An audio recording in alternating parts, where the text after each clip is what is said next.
Welcome back to the Monochrome Podcast, brought to you by us, the Salt community people. Welcome. We're so glad you're here. We don't know everything. So if this is your first time and you want to talk to people who know everything about everything, you have found the wrong podcast. We are not here to prescribe how to do everything. We are here to ask lots of questions. Some of mine are very stupid, but nonetheless, we're here to ask questions and hopefully spark some conversation, spark some ingenuity, spark some thoughts and conversations with you guys so that you can determine the different things of ways to grow and do what you do better, and hopefully to introduce some new tools and thoughts to help you do that better. We also like to do it to give you ways to live your life better and to be more creative. So we'll talk a little bit about that today. But next week, before we get started, I want to let you know, this week we're talking to Meredith. It's going to be amazing. Next week, we're talking to Natalie Runyon, who was at SALT in 2024. She's coming back. Yes, she's coming back this year, 2025. I mean, genuinely, people were crying at the end of her session. It was so powerful. It was amazing. There was a lot of healing happening. One lady shared how she had just been like bitter and hurt by the church for years and years. And then that session with Natalie like helped her to finally let go of that bitterness. And so really excited to hear from her. Also, if you're looking to be a part of a community that is doing things about ministry and doing it better and healing and dealing with that baggage that comes with that, welcome to SALT. You're in the right place. We want you to come to conference and hear from Natalie. But I'm here with my co-host, Caitlin Johnson. She is the SALT director. Welcome, Hello. Caitlin. Welcome, JT. Glad to have you too. Yeah, it's good to be here. It's good to be here together. It's not like we've done this 30 times, but here we are. Welcome. Yeah, no, we've done it a million. It feels like a million. This is episode 30, so it's kind of crazy. Yes. But yeah, so kind of like what I mentioned, we love to give you things that aren't just related to making you better at your job, but enhance your life in general. And so Caitlin has something that is kind of fun that we wanted to share with you. Oh my gosh, this might be both. It might just make your life better and enhance your work. But shout out to my coworker, or our coworker Keith. He actually brought this up the other day, then I went exploring. But there is this suite of apps called Not Boring. And it's so funny because we've had a lot of conversations the last year or two about dumbing down your smartphone and how to get off technology more. This almost does the opposite, but in such a good way. It takes boring apps, honestly, like weather and calculator and timers, and it makes it not boring. Like you guys have to check them out. We have the links in the show notes, or a link in the show notes. But it has what I think are two very unique pieces within their app suite. Something called Habits, where you enter in a habit that you want to start learning. And this is where, again, work or personal, this is great. And it gamifies it, which makes it super fun. Oh, fun. It gamifies it. So every day that you do that habit and that you succeed, it like builds something. And so you're going to complete a tower, or you're going to grow a tree fully. And like every day you clock in that you did that habit, it gets closer to completing that it's thing. Like one of those oddly satisfying things. Yes. Definitely. They also have an app in that suite that's called Vibes, and it literally is just vibes. It's like a gamified nature view that you kind of move through like you're walking through it. It's got vibey music, and for all different moods, whether you're resting or walking, you want to be motivated or go to sleep. So it's got the vibes for your different parts of your day. But overall, I will say it's really fun because it feels very much like a video game. Even the weather and calculator and timers are like a video game. Almost like RPG exploration kind of music, the sound effects, your phone vibrates when you do different things. So it's almost like gamifying super simple things to make them not boring. All I can hear in my head right now is like the Minecraft like soundtrack in the background with like the soft piano.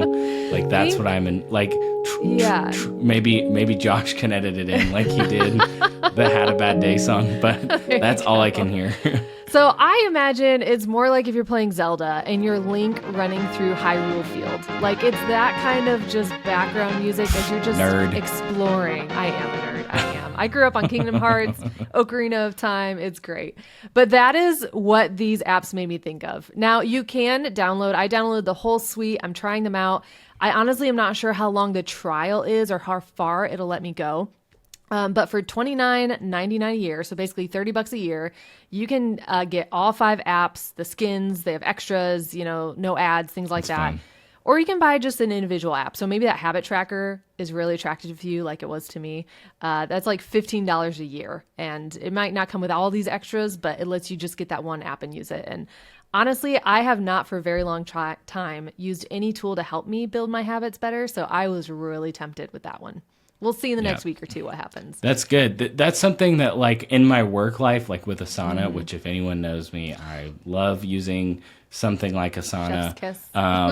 But I'm really good with it in work. But then in like real life, I don't know, you just kind of try and remember things. And so having a good way to like organize, the things that you want to do every day that you want to keep up with, whether it's working out or waking up at a certain time or learning violin or something like that, having an organized way to keep those things priority. Yeah. That could be a good, solution for you. So I love that. It'd be fun. Maybe like community-wide challenge. We all download this app and we hold each other accountable for a while. See how we do. Sure. Build those habits. Yeah. Let me know how that goes. It'd be fun. Mm-hmm. We have some amazing partners who have helped make this podcast happen this year. And our friends at Amplio Systems are not just there to install gear, but they are also church leaders who've been in the trenches. They know the pressures of Sunday, they know what you're going through, and they believe your AV system should support your ministry and not distract from it. We love Amplio because they walk with churches from start to finish. They design amazing, like future-proof, volunteer-friendly systems that help people encounter Jesus and, again, not distract from it, which we know can sometimes be a problem with the AV systems. But you can meet Amplio, you can talk to them, hear more about how they could help your church specifically. You can meet them at the Worship Classic on October 7th, which is the day before SALT. So come to Nashville, go golfing with Amplio at the Worship Classic, and then come to SALT together. It is free, which is an extra bonus, and they would love to hear your story. But if you want to check out more info, learn more about the Worship Classic or what Amplio does, just click the link in the show notes. All right, it is May 6th, which means Mother's Day is coming up. Ooh, we need that reminder. So, yes, love mothers. My wife is a mother, and I love our daughter. And so, very important day. I think if you look it up, it's actually like one of the highest attended church Sundays. Everyone's going to church with their mamas, which is sweet. And so that can be a big day for the church to recognize their mothers and then also to outreach to the community. And so I found this article kind of talks about some things to or not to do on Mother's Day. So I'm just going to go through them real quick and we can kind of discuss them and see what we think. But I want to hear these. I'm going to need some ideas.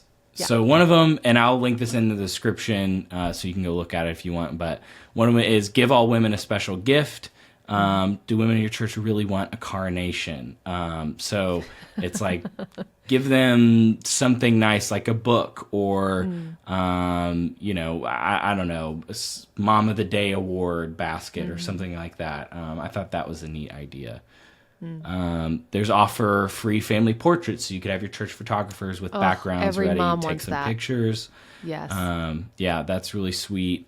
A good thing to do on Mother's Day is parent-child dedications. That can be a really sweet way to pair those things together and make that an extra special day. It says, don't preach a Mother's Day message. So maybe this is turning into a hot take. Yes. But it can be refreshing maybe to show up on a Sunday and you still want to highlight your mothers, but still preach a normal, strong, message that isn't super heavy on the mom aspect. We can definitely dive into why that's good and bad, but you're right, that'll turn very quickly into a hot take. Try something different. Don't preach to mothers about Mother's Day. Yes. Yeah. Have something special for men. So initially I was like, wait a second, this is about Mother's Day. Why are we highlighting men? But also it goes into it and talks about like, and this is the case for a lot of people. I know so many stories where the mom or the mother or the wife was coming to church and the husband was not. and she got saved and he got saved. And so maybe this mom or wife has been coming to church for a long time, or maybe it's her first time, and this is her husband coming with her because she's asked him to, and it's Mother's Day and it's a special day. And so I would say just be aware that there may be people in the room who have never been to church before. Like we said, it's a highly attended Sunday. Yeah. So want them to feel special. Yes. And so go out of your way to try and make sure those people feel welcomed in your church, and that it's not just a special Sunday that they have to go to get brownie points with their wife, but that it's actually an opportunity for them to hear the gospel. That was good. It said, remember to be sensitive and affirming. There's some people who are estranged from their mothers, have bad relationships. Maybe they weren't able to become a mother. And so in your service planning, it's good to be aware of those things. And especially as your pastor writes his sermon, how to include those people and make sure they are seen and know that they're valuable for who they are, not just because of their being a mother or not. So that's definitely a good one. And then this one I thought was good, at least for my wife, because my wife is an introvert. For it. Don't make mom stand. Oh my gosh, yes. As a fellow introvert, I support that one 100%. So some people may go back and forth with this because some people, they want the recognition, they want to be seen, all of that. But I think a lot of people, at least in our community, in the creative community, they don't want everyone looking at them. Don't call every mother up to stage so that everyone can pray over them. Yeah, for some of them, that's very embarrassing. Yeah. So this can be awkward. Again, take it with a grain of salt. Some people may love it. Some people may hate it. I don't know. But I think it can be interesting to say, hey, we want to recognize your mothers. Go get a gift. And, you recognize them in a special way with that. But maybe you don't make them all stand up in service and everyone claps for them. That could be awkward. I don't know. But those are some thoughts that you can think through as you guys are planning for Mother's Day. I just want to throw out 2 ideas. I am not a mother. I do want to say that, but I do know, number one, growing up in the church as a little girl, I felt so special because on Mother's Days, they did hand out flowers. I think it was roses. In the church I grew up, it was always a rose of some kind. But as a little girl, Valentine's Day, so they're not $12 for that one makes rose sense. anymore. Cost efficient for the church, which is okay. But I felt so appreciated and loved, even though I was just a little girl. But every little girl got a flower too, and it wasn't to encourage you to become a mother. I feel like it was more in my church that they celebrated women because we're the natural nurturers, and that's how that's often seen. And so they wanted to make every woman feel special, and so we all got a flower. Sweet. And I just know as a little girl that was super special. So consider how your little children are viewing Mother's Day as well. Also, no mom wants to have her family all go to church and then have to cook after. So maybe your church might want to plan picnic in the yard. A lot of churches have like a big outside area that they can use. Maybe you do some kind of potluck or provide picnic something. That involves cooking. For the volunteers. And maybe men, you can all volunteer to handle the meal. Have a barbecue. Have a barbecue for your mom. Then all the guys can bring their grills still and appreciate cook some steaks. That. Yeah. But I will say real fast, we did this exercise at SALT of how do we make attendees feel special that doesn't cost more money. So maybe you're right away, your mind as a church went to, oh my gosh, what kind of budget would that take? Think about the 5 love languages and think about one way you could honor mothers that match each of the 5 in a way that would love communicate languages. each one. Yeah. Yeah. It doesn't necessarily mean you have to do all of them, but a lot of them are free ways that you can do it. Might just take time or some volunteers, and we know that volunteers are sometimes scarce, but lots of different ideas can come from that. So just a little exercise to help with some ideas. But I love that list. That's a great list. Just be conscious, honor your mothers well. Let them know they're loved. It's a sweet day. Everyone loves Mother's Day. So, oh yes. Definitely. Speaking of things that everyone loves SALT, at least after they attend. There's so many stories that I hear of people being on the marketing side where I talk to them and they're like, honestly, I didn't know what to expect before I came to SALT. I was hoping I would just learn a couple tips and tricks. And they walk out with a notebook a few days off. Yeah. And then you talk to people and they're like, it's like a fire hose of awesome information in my notebook. I feel so rested. I feel so encouraged. This message really hit home for me. I'm reinvigorated for my ministry. And so If you are on the fence about SALT, know that one, you're not alone, and that two, there's a long line of people who've come before you who were also on the fence and would tell you they're so thankful that they made the leap and that they came, and now they're coming every year, and they're always so excited. So if you want to learn more about SALT, learn more about what we're doing, go to salt2025.com. I also want to let you know, conference is filling up fast, and especially Premium Plus. At the time this airs, it may already be sold out. I don't know. So definitely want to go check that out. But check it out. Don't give up thinking it's sold out. Go look. Yes. And see. Yes. Because you Premium can still Plus may get still those be awesome, available. Yes. Yeah. But May 15th is a price increase. And so we know how important it is to save money on budget. And so this is a great time to register early, save some money. Also, if you register with a group of 4 or more, you get a group discount. So that's a great way to save money as well. Or but 10 go or more. check that out in the show notes. Yeah. Or if you do 10 or more, which is awesome, then you get an even bigger discount. We will toot our own horn because I feel like the attendees gave us the horn to toot. Does that make sense?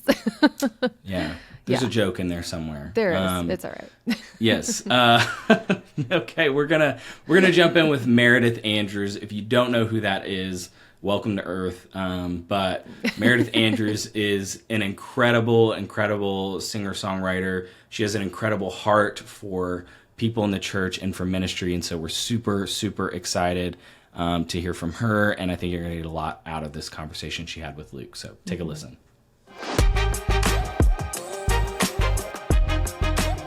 Meredith, so excited to have you sit down and just have a conversation about worship leading, about kind of the state of the church and kind of the heart of those who lead in worship. Give a quick synopsis of kind of your upbringing in the church and kind of where you are today. Okay, sure. Well, thanks for having me, Luke. It's great to see you and great to be with you. So, yeah, I grew up in a tiny little church in a tiny little town in North Carolina. And, it was one of those scenarios where my parents were really heavily involved in our church. And my mom helped with the kids ministry, but she also led praise and worship, probably every other Sunday. My dad was an elder, and then he also helped cut the grass. It was like we were all hands on deck. And because there were only, I think there was maybe one, it was just the pastor who was kind of employed, and he might have only been like part-time or something. But and you said, I don't want to deal with grass clippings and I don't want to deal with glitter. So let's sign me up for the worship team. Yeah, exactly. Honestly, I came by it honestly because my mom, as she would practice like at home, and she had this little songmate with 2 tape decks and 2 microphone plugins. And anytime I'd hear that thing crank up, I would just come running and just listen and sing along. And it kind of turned into me singing with her. The first time I ever sang a song in church, it was for Offering Special. Remember those days when we had offering specials? Yeah, the special song. Yes, special songs. I sang I Love You, Lord, which is still one of my favorite songs to this day. I was 6 years old. And, when I was 12, we kind of basically we had this revival at our church where several key people that we had been praying for, like family members, prodigal sons and daughters, got saved in a certain window of time. And it just sparked this revival in our church. And so we were meeting 3-4 nights a week, and just diving into whatever God had. And I was 12 years old around the time that happened. And that's also when I started writing songs and playing tambourine and learning how to sing harmony in our youth band, like singing backup. And anytime I'd get like a blood blister from the tambourine, I was real proud of that, battle wounds for Jesus. I don't know.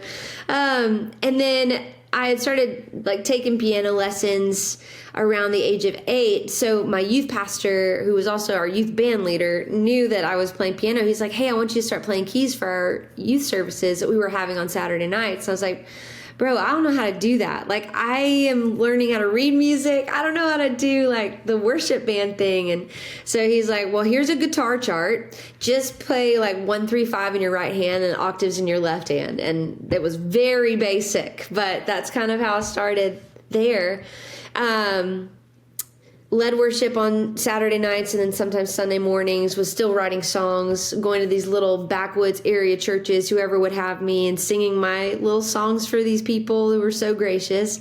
And then ended up, well, this is kind of a part of my story that I don't always tell in these interviews, but I opened up for a group called Truth my senior year of high school. So it was for their Christmas tour. It was started by a guy named Roger Breland, and I think they started in like the 70s, but a bunch of the Avalon people came out of Truth. Natalie Grant started at in Truth. That's crazy. I know, really crazy. And I lived on a bus with, they were probably in their, early 20s and I was 17. And I slept on the top bunk of a bus for about 3 weeks for their Christmas tour. I sang the same 3 songs every night and wore the same outfit every night, but then I would just like no one knew. Yeah. I would sit by the soundboard and just like was mesmerized, every night, knew every word to every song.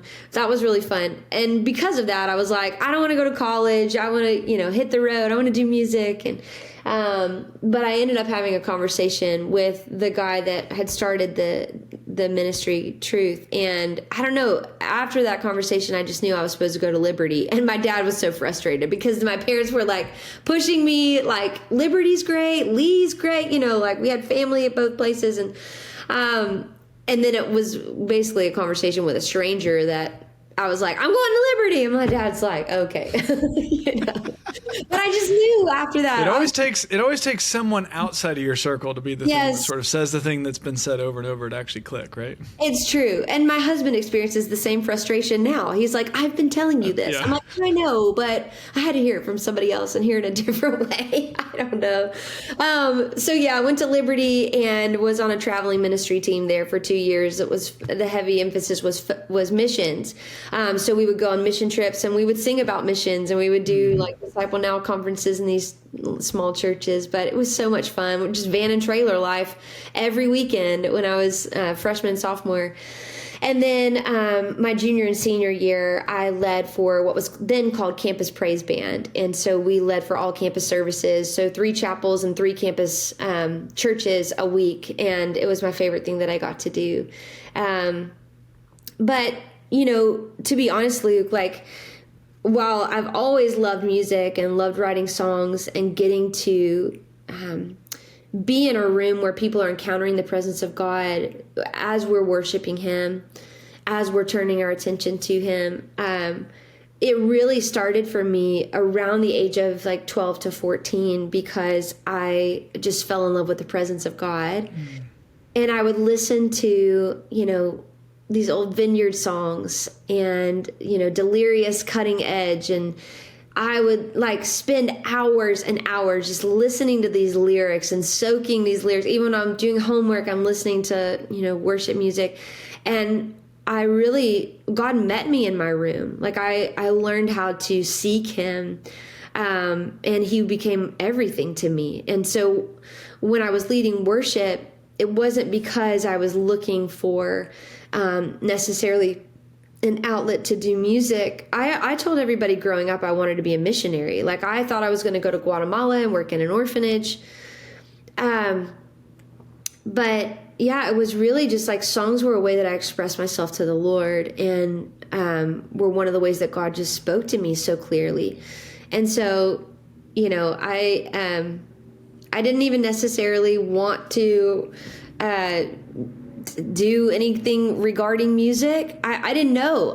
For the longest time, I think I was like, well, I'll always be a worshiper and I'll always love to lead worship, but maybe God has something else for me, But I do remember going to a Rebecca St. James concert when I was 17 years old and feeling like I was on fire, but I didn't know why. Like I'm watching her because she is very like ministry focused. So it didn't feel like a concert.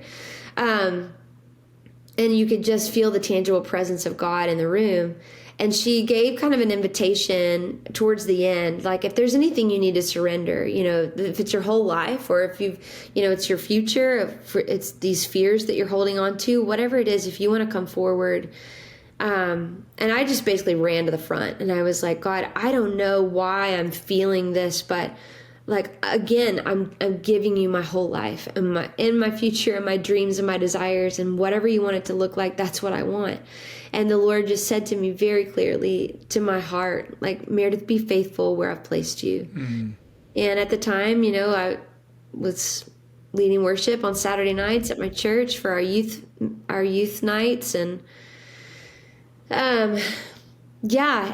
that's just kind of been like the thread throughout my life of just like every season, Lord, how do I be faithful to you in this season when you've given me more to steward and you've given me a platform? Like, I always want to come back to that like 6-year-old heart posture of just, I love you, Lord, and I lift my voice and I let it be a sweet sound in your ear. That's all I want.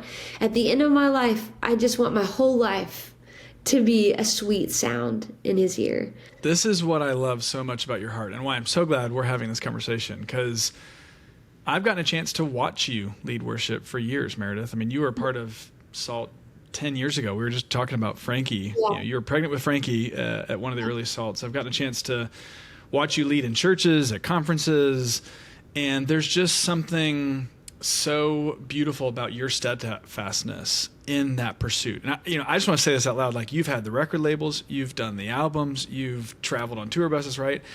And here's the question I kind of want to pose and hear your thoughts on. There's probably someone listening to this. And now let me also back up, because what I also know is you're doing a lot of mentoring of worship leaders and kind of coaching and training up and all that through the worship circle and stuff like that. But I'm sure that there's someone listening who's saying, man, I want that. I want Meredith's life. I want the label, or I want the songs. I want the opportunities to sing or lead at these like great conferences or these great churches or whatever. And I'm just curious, how do you help coach, or how do you help guide someone on this conversation of like, hey, Sunday's not just another gig for you. This is a chance to enter into the presence, the sort of opportunity that worship leaders have to help maybe get out of the way instead of be in the way, and allow the congregation or the people that you're hopefully stewarding and shepherding well to kind of have their moment with Jesus. How do you help people wrestle with that tension of, I'm in the spotlight, but my job is not to be the spotlight, right? Yeah, for sure. Well, there's so many things that come to my mind, and most of them are because I've had to learn the hard way. When I first released a record with a record label, which is the same label I've been with for 18 years, there was a lot of like chatter. There was a lot of hype around me as a new artist. And, but that's not exactly the trajectory that like my career path, if you will, took. And I'm so grateful, like looking back over the last 18 years, Luke, I'm so grateful because I see the protection of the Lord. I was on staff at a church when I released my first, CCM album on a record label. I remember sitting at home, and it was Jacob and I had just gotten married. It was in 2008. He was on tour with Jeremy Camp playing keys, and I was home in our just little duplex in Illinois. And I was signing CDs, and I was frustrated. And I was like, God, I thought you called me to this. That was how I led. Things weren't panning out the way that I thought they were going to, the way that everybody said they were going to. And all the people that had signed around the same time that I had, they were taking off in all outward appearances. They were getting the radio and the tour. Like, that meeting in the executive's office is not panning out the way that you said. No, not at all. And that Billboard article is not like they were wrong. They were wrong. So the Lord, but he so lovingly but firmly just said to me, why would you think that just because you haven't sold a certain number of CDs that I didn't call you to this? He said, my definition of success is different from an industry definition of success. He said, success in the kingdom, while in the world it looks like accolades and achievements and numbers, in the kingdom it looks like obedience. It looks like faithfulness. It looks like stewardship. And Luke, like, I told the Lord that night, I was like, God, I'm in it for the long haul. Whatever it looks like, you define it. I don't want to try to define this. I don't even want my label to try to define this. And I think sometimes we say things to the Lord that we don't understand what we're saying. We don't understand the cost. But it's so beautiful and it's so worth it. But it has cost me. It has cost me greatly.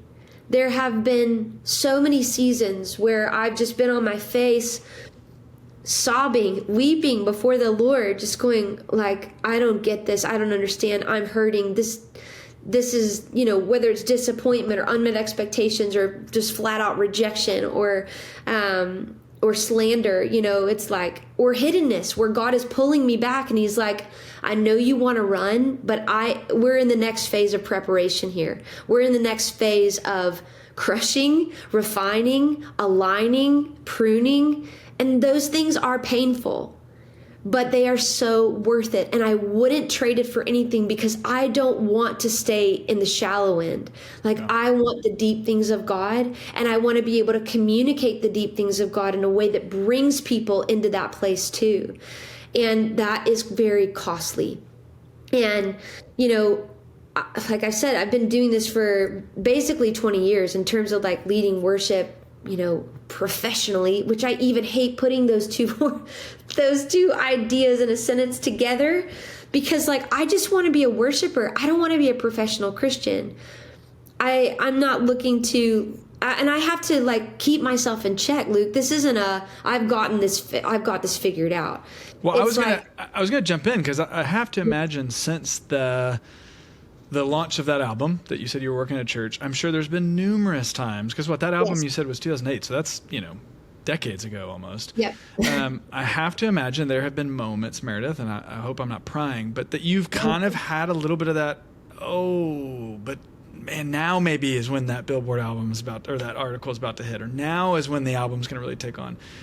How do you catch yourself in those moments of kind of getting back into a performance-driven approach, and how do you kind of recorrect back into a spirit-driven approach?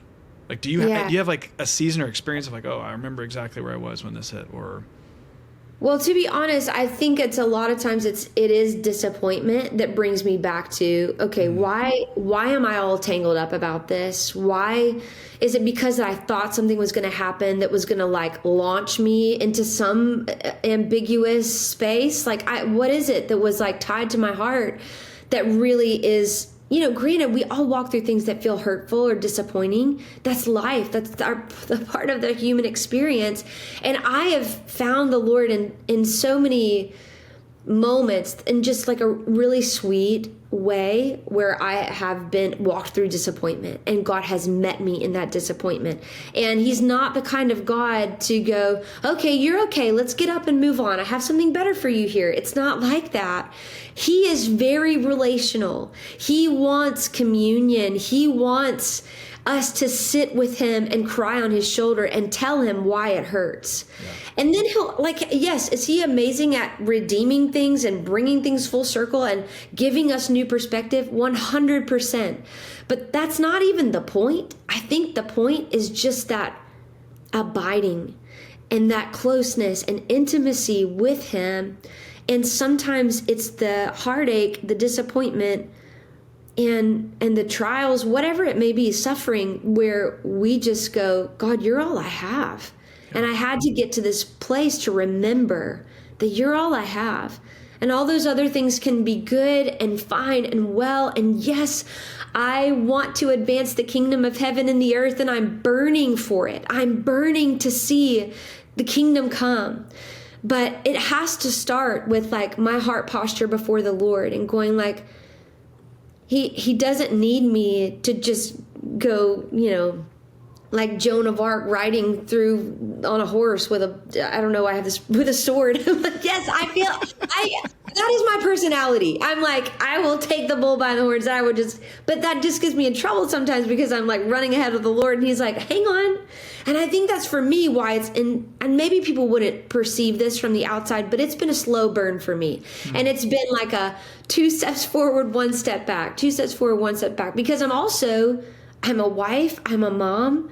I have other things that I'm dreaming about, and I'm just okay, it all comes back to my identity as a daughter. Everything else, every other role, it flows from my identity as the beloved of God. And so if I'm not getting that right, then everything else is going to be out of balance and just all over the place. But it's so funny because as I hear you say this, Meredith, like I resonate wholeheartedly with this idea that like when I first felt like the Lord had said, hey, salt is your thing, Luke, like go for it.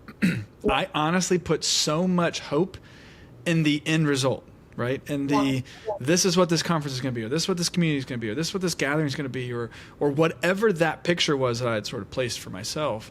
Because I thought the Lord gave this calling to me. It has to be this end thing. And I think I missed that. No, the Lord doesn't care nearly as much about where you end up, but how you get to where you end up. 100%. And it's what you're saying of like, it doesn't matter about the Billboard article or the albums that get sold or the church that you're at or the conference that you're leading. It's who are you and who are you in the process? And I'll say this too, because when I got married, I don't want to take us too far off topic here, but when I got married, I really wrestled at first with like, wait a minute, now my marriage has to be first, but I thought my calling was first. And it's like, see, I got this mixed up. It was my relationship with God that always came first. Yes. I just thought this thing called a conference or a job or a career, now a marriage may get in the way, but like, I'm like, the Bible's pretty clear that my spouse should come before my job, and it's like, I think being a father, being a husband has actually helped me understand the perspective that God just wants to be on a journey with me, and he wants to go alongside, and he wants me to abide in him, less the vision. He just is using the vision as a vehicle to say, hey, are you dependent on me? Are you completely reliant on me to get to that point? Yeah. Because he knows I'm an Enneagram 3 and a driven, let's go, storm the hill. So I'm with you on the Joan of Arc thing here. So yes, no, great. Okay, I figured you could relate, and I don't even know what my Enneagram number is anymore. I think I was a 3 when I was like had a lot of trauma. It was more about like me trying to prove myself. Mm-hmm. To be honest, I really want to be a 7. I do, and I think I have tendencies to. Anyway, everybody loves a good 7. Yeah, I know, right? Who doesn't? But. You're talking about like having this vision and this end thing in mind, and you're running towards it, and you're doing everything to do to support it. And I had a dream in 2020, like literally I was falling asleep and I had this dream of a banner, and on the banner were the words healed and whole. And it was like almost like something you would see at the end of a finish line, and people are running under it, and it's just, I'm getting this feeling of like, oh, they're running into their own healing and wholeness and freedom. Amazing. And I wake up and I'm like, God, what is it? Is it a song? Is it a book? Is it a conference? And I didn't know at the time. I called my mentor the next day, and she gave me this really beautiful analogy, because I told her the dream and I'm like, I don't know what to do with this. Like, what is the next step? And she's like, don't go try to make her frittata. I was like, come again? She goes, if the Lord has given you a vision for a 5-course meal and he's asked you for a 5-course meal, don't go in your refrigerator and just pull out the ingredients that you have that are there right now and try to make a frittata. That's not what God asked of you. You have to wait for him. He's going to bring you those ingredients one by one. He's going to bring you the things that you need in order to fulfill the vision that he's given you one by one. And so I really leaned into that, and I was like, okay, God, I don't want to get ahead of you, and I don't want to go try to make something happen that you're not asking of me. And what I discovered is that the Lord was really inviting me into this journey of my own healing and wholeness first, because until I'm healed and whole, I can't bring other people into that place. And to be honest with you, Luke, like when 2020 hit and I couldn't travel and lead worship, I felt like I didn't have a purpose. I felt like my life is meaningless. And, I'm trying to like homeschool my kids, and it's not coming naturally, and they're not learning anything. And I'm like, I'm failing as a mother. I just need to go lead worship because that's not what I know how to do. And the Lord was like, this is exactly why, like, we're going after this, and we're going to deal with this, because your identity isn't in what you do.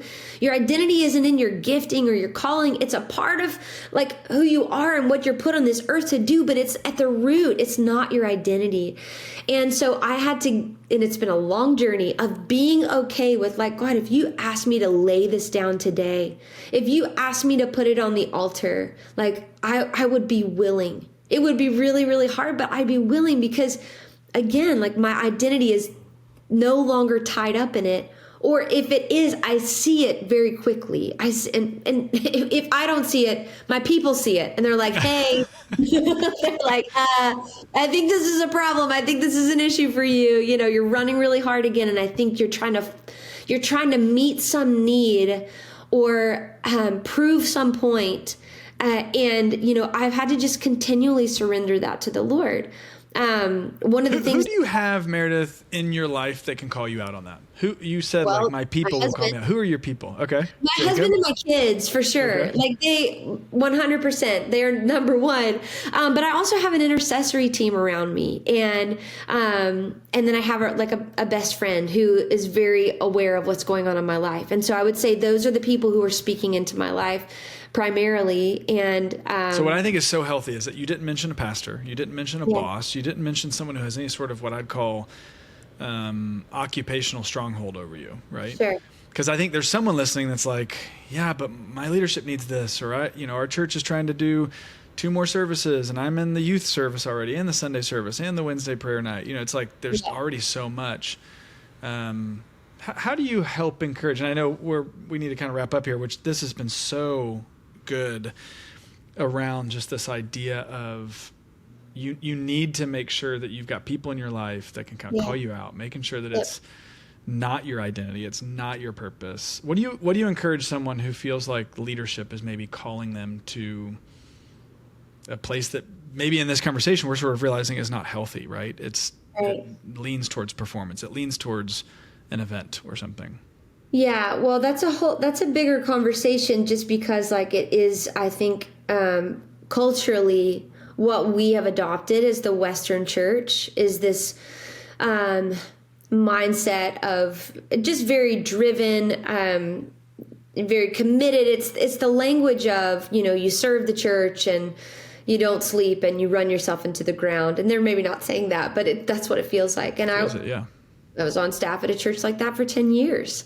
And I know what it's like to be under like a spiritual authority that they do have a lot of say in your life, because it is kind of that occupational situation. Like, they're my boss. They're also like, I've kind of just agreed that they're my spiritual authority. And I think we really just have to use discernment. We do need people in our lives to speak into our lives, but it's so important that we ask the Lord who those people need to be. And it's as simple as that. Just going, God, would you put people into my life? Like, I'm constantly seeking out older women, women in their 50s and 60s that have lived a lot of life, who aren't necessarily in the public eye, but they know what it's like, and they don't regard the platform as something to be sought after, but they would rather have secret time with the Lord and understand the treasures of God's heart and know the strategy of heaven that He's whispering to them behind closed doors than be on a platform or a pulpit. And like, there is a role. Every one of us are playing a function and a role in the body of Christ, because we are here for a purpose. Like, God has left us here for a purpose, but we have to make sure that our priorities are in line and our priorities are in order. And it's like, what is my foundation built on? What is my framework that everything else is being established upon? And so like I've experienced all of it in terms of like the spiritual authority that even wandered into abusive territory. And now just going like, I'm going to seek out primarily women who will just not be afraid to call me on the carpet. But it's like, when they tell me things I need to hear, I'm like, oh man, I really needed to hear that. And they have nothing to gain. Like, they have nothing to gain in me like submitting. And that was the problem before. It's like my submission was benefiting the spiritual authority over me. And so I just was like, okay, Lord, who are my people? Obviously my husband, he is my covering. And we've had to walk through a lot of really hard things for me, because I am such a like adventurous, like go-getter. I want to be out doing all the things, but like my family needs me. Like, my kids are in teen and preteen world, and they don't need me as much physically now, but they need me more emotionally. They just need my presence. And so it's like, Lord, what does this look like in this phase of my life? Can I be mentoring more and traveling a little bit less and being really intentional about the things that I say yes to? yes, there's so much more we could talk about, Luke, but I'll just. I hear you saying through a lot of this and through maybe this whole conversation, I've been kind of trying to think like, how do we sum up what we've been talking about? In some ways, I feel like what you're saying, Meredith, is like the Lord doesn't need you to lead worship in your church right now. He wants you to, but he wants you to do it for his purposes, not your purposes. It's for an his invitation. gain, not your gain. Yeah. Yes, he's inviting us to partner with him. And that is the beauty of the gospel of the kingdom, where like God could do everything on his own. He's God. But he wants the partnership. He wants the camaraderie. He wants the communion with his kids. And so that's the invitation. But the real invitation is this abiding. So as I abide, then I know exactly what's on the heart of the Father, and I'm able to walk in that. I'm able to communicate that, and I'm not swayed by what people think or say of me, because I know that I'm in relationship with the Father and I'm being obedient to him and I'm responding to his invitation. And there are going to be moments where he invites us into hidden places, where he allures us into the wilderness to speak tenderly to us. And those are the treasured seasons of my life, where I went into it kicking and screaming. And I was like, but God, I have so much more to give, so much more to offer. He was like, it's time for you to sit down and shut up and listen for our season, like I think that's where we just don't understand the ebbs and flows of seasons, and how God will pull us back intentionally because he's filling us up, because he's reminding of his heart. He's pruning. He's just dealing with the fractures in our lives that need to be healed. Because if we continue at a pace that is mirroring the culture of the world, and we have fractures in our lives, then those fractures are only going to increase. They're not going to heal by us running at breakneck speed. They're only going to increase, and then we hit burnout, or then we hit, something even worse. So it's like, I have to pay attention to when the Lord is inviting me into a season where he's just saying, I don't want you to say yes to anything public ministry for the next 6 months. I want you to be home with your family. I want you to go deep into my word and my presence. And we think because it's not productive that it's a waste. But I guarantee you, God can do more in a hidden season than we can do in 10 years of public ministry. Well, and what arrogance, and I'm saying this as myself because I used to think this, what arrogance did I used to think that I didn't need rest. If God is going to rest in his creation of the entire world, the creator of all creativity, the maker of all things, he chose to rest, and he could do all things, and he's higher and bigger and better than any other being in this planet, this ecosystem, this spiritual world we live in. It's like, if he had to rest, how arrogant of me to think I didn't have to rest, Right. Yes. And even in the life of Jesus, how he demonstrated how he would pull away from the crowds. Yep. Yes, constant prayer, constant communion with the Father, learning to rest and hear the voice of his Abba. And I mean, what's astounding to me is Jesus, all we know of Jesus' life is basically 3 years, but it changed the entire trajectory of the world. And what was he doing those 30 years leading up to it? He was in obscurity and hiddenness, but he was getting to know his Father. Yeah. He was walking with God. He was learning from God. He wasn't in a hurry. He was waiting on the Father to say, okay, now is the time. Yeah. But, 30 years compared to 3 years is wild to me. So good. Meredith, how can our community engage with you? Where's the best place to connect? Yeah, well, probably Instagram. I'm kind of I struggle with social media. I'm not going to lie. The older I get, the more I'm I feel like an old lady over here. I'm not doing a good job with this, but I do at least check my messages there, So it's just at Mere Music, MERE Music. I have a website, meredithandrews.com. I'm also on Facebook, and you can listen to my music on any platform where you listen to music. I love it. Meredith, thank you for your time. Thank you for your sweet heart, and just appreciate everything you're doing for this community more. Of course. Thanks so much, Luke. Thanks for having me. Thank you guys so much for tuning into the podcast. I hope you got a lot out of that conversation with Meredith. I hope you're excited, looking forward to Mother's Day, and that maybe you have some neat phone apps that you're going to have now that makes your life a little more colorful and engaging. Ooh, yes. If you want to learn more about Salt, our sponsors, Amplio, whom we love, and the Worship Classic and everything that's going on there. Go to the show notes. There's links to everything. Also, it is so helpful if you found anything, even one little itty-bitty tiny thing helpful in this podcast. Share it with a friend. Share the ideas. Drop us a 5-star review. It helps us a lot. It helps us know we're doing a good job. And it helps us get the word out to other people. Don't gatekeep good things. You got to share the good things. Don't be a gatekeeper. Yes. Also, if you're on YouTube, make sure to subscribe to the YouTube channel so you can get all of the future episodes and clips that we're putting out. And then next week, you don't want to miss.